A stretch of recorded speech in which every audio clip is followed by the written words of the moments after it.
നമസ്കാരം. ആദ്യമായി ഞാൻ ചാനലിലേക്ക് എല്ലാവരെയും സ്വാഗതം ചെയ്തുകൊള്ളുന്നു. ഇന്നിവിടെ നമ്മൾ പരിചയപ്പെടാൻ പോകുന്ന കഥയുടെ പേര് അർഹത. ഞാൻ എഴുതിയൊരു കഥയാണ്. അതുകൊണ്ട് തന്നെ എന്തെങ്കിലും തെറ്റുകളുണ്ടെങ്കിൽ എല്ലാവരും ക്ഷമിക്കുക.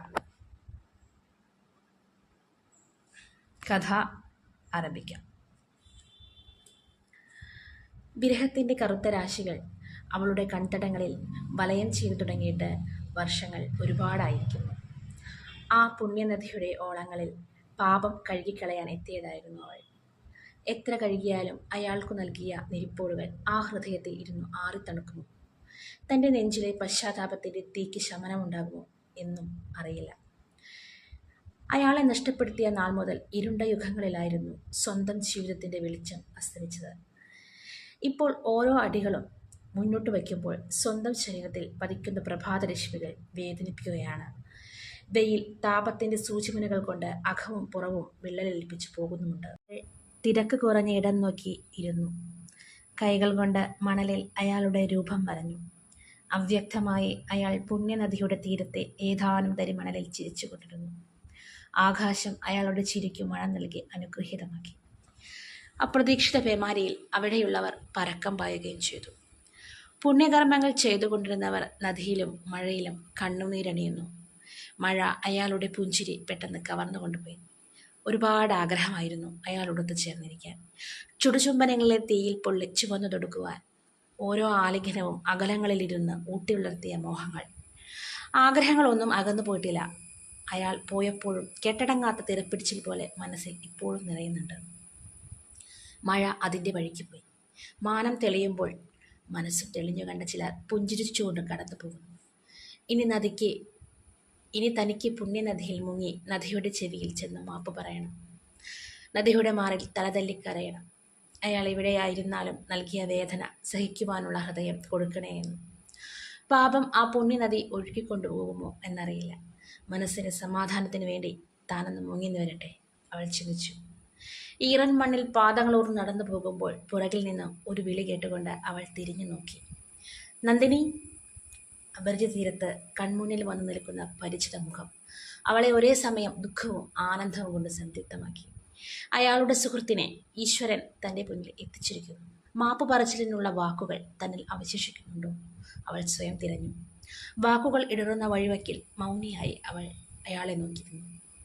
നന്ദിനി, നീ ഇവിടെ? കണ്ടതിൽ സന്തോഷം, അവൾ മൂളി. വിനയചന്ദ്രൻ? അവൾ ചോദിച്ചു. ആ പേര് പറയുവാൻ തനിക്ക് അർഹതയുണ്ടോ എന്നവൾ ഭ്രമം നിറഞ്ഞ മനസ്സോടെ ചിന്തിച്ചു. സുഹൃത്ത് അവളെ പകച്ചു നോക്കി. നന്ദിനിയുടെ മിഴികൾ അയാളുടെ പിറകിലേക്ക് വിനയചന്ദ്രനെ തേടി. ചിലപ്പോൾ മാറിപ്പോയിരിക്കും. വിനയനെ കണ്ടിട്ടും കാണാതെ പോകുവാൻ കഴിയുമോ? ദേഷ്യമാണെന്ന് 1000 വട്ടം പറഞ്ഞാലും വിനയൻ്റെ മനസ്സ് പറയുന്നത് എനിക്ക് കേൾക്കാൻ കഴിഞ്ഞിട്ടുണ്ട്. കണ്ടില്ലെന്ന് നടിച്ചു പോകാൻ വിനയന് കഴിയില്ല. പരിഭവത്തോടെ ഒരു നോക്കിനെങ്കിലും കാത്തിരിക്കുകയായിരുന്നു. പാപം ഒഴുകുവാൻ വന്ന ഇവിടെ തന്നെ വിനയനെ കാണുന്നത് അത്യന്തം അത്ഭുതം തന്നെയായിരിക്കുന്നു. എവിടെ വിനയൻ? എന്നെ കണ്ടിട്ടും കാണാതെ പോയോ? ഒന്നും മിണ്ടിയില്ലെങ്കിലും ഒന്ന് വിളിക്കൂ.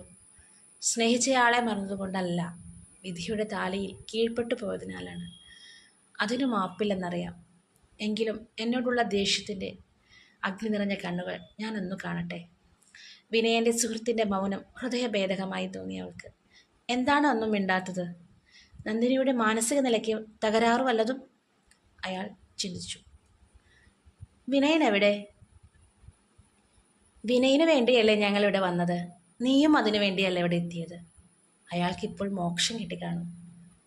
ദൂരെ നദിയുടെ ഉയർന്നു പൊങ്ങുന്ന ഓളങ്ങളിൽ നോക്കി അയാൾ ചുണ്ടുകൾ കൊണ്ട് വിതുപ്പി. ഓളങ്ങൾക്കൊപ്പം ഒരു മൺകുടവും ഉയർന്നു പോകുന്നു. പിന്നെ ഒരു പൊട്ടിൻ്റെ വലിപ്പത്തിൽ അത് അകന്നകന്നു പോയി. ഓളങ്ങളിൽ മുങ്ങി ആഴങ്ങളിൽ വിലയം പ്രാപിക്കുകയും ചെയ്തു. നന്ദിനി നിറഞ്ഞ കണ്ണുകളോടെ നോക്കി നിന്നു. ഇപ്പോൾ വിനയൻ ഭാരമില്ല തൂവൽ പോലെയായിരിക്കുന്നു. ആ തൂവൽ വഴികാട്ടിയായാണ് ഞാൻ ഇവിടെ എത്തിച്ചേർന്നത്. എൻ്റെ പാപം ഞാൻ ഒഴുക്കിക്കളയുവാൻ വന്നത് നിന്റെ മോക്ഷത്തിൻ്റെ ഓളങ്ങളിൽ ആണോ വിനയ? എനിക്ക് മാപ്പുണ്ടോ? അവൾ സാരിത്തലത്തിൽ മുഖം ചേർത്ത് പൊട്ടിക്കരഞ്ഞു. അവൾ ഉണങ്ങിപ്പോയ വള്ളിപ്പടപ്പായിരുന്നു. എന്നിട്ടും ചില്ലയിൽ നിന്നും അടരാൻ കഴിയാതെ അള്ളിപ്പിടിച്ചു കൊടുക്കുകയായിരുന്നു. ചില്ല അതറിഞ്ഞതുമില്ല. അവസാന പച്ചപ്പും ഉണങ്ങി. പൂർണ്ണ ശുഷ്കത്താൽ ദ്രവിച്ചു നിലം പതിക്കും വരെ അവനിൽ ചുറ്റിപ്പടർന്നവൾ കിടന്നിരുന്നു. ഇപ്പോൾ ആ മരം തന്നെ കടപുഴകി വീണിരിക്കുന്നു. അവൾക്ക് സഹിക്കുവാൻ കഴിയുന്നില്ല. ചില നിയോഗങ്ങളുണ്ട്. ചെയ്ത തെറ്റിൻ്റെ ഏറ്റുപറച്ചിലാണ് താൻ ഇവിടെ എത്തിയത്. നെഞ്ചിലെ ഭാരത്തിൻ്റെ തീ അണയ്ക്കുവാൻ വേണ്ടിയായിരുന്നു ഈ യാത്രോദ്ദേശ്യം. ഇപ്പോൾ വല്ലാത്ത ഭാരം കൊള്ളുന്നു. നിത്യസത്യത്തെ ഉൾക്കൊള്ളുക. നിയോഗം തന്നെ ഇവിടേക്ക് എത്തിച്ചത് അതിനുമാകും. ഭാരമില്ലാത്ത വിനയൻ ഒഴുകട്ടെ, തൂവലായി ഉയരട്ടെ. എനിക്കറിയാം നിന്റെ മനസ്സ്. ഇപ്പോൾ എൻ്റെ ആത്മാവിലെ കനലിനെ നിന്റെ ആത്മാവിൽ നിന്ന് പൊഴിഞ്ഞുപോയ ചിറകുകൾ കൊണ്ട് നീ വീശിത്തണുപ്പുകയല്ലേ. അത്രയും സ്നേഹമായിരുന്നു എന്നോട് നിനക്ക്. കഥ അവസാനിച്ചു. എന്തെങ്കിലും തെറ്റുകളുണ്ടെങ്കിൽ എല്ലാവരും ക്ഷമിക്കുക. ഇഷ്ടമായെങ്കിൽ സബ്സ്ക്രൈബ് ചെയ്യുക, സപ്പോർട്ട് ചെയ്യുക. സന്തോഷം. Thank you.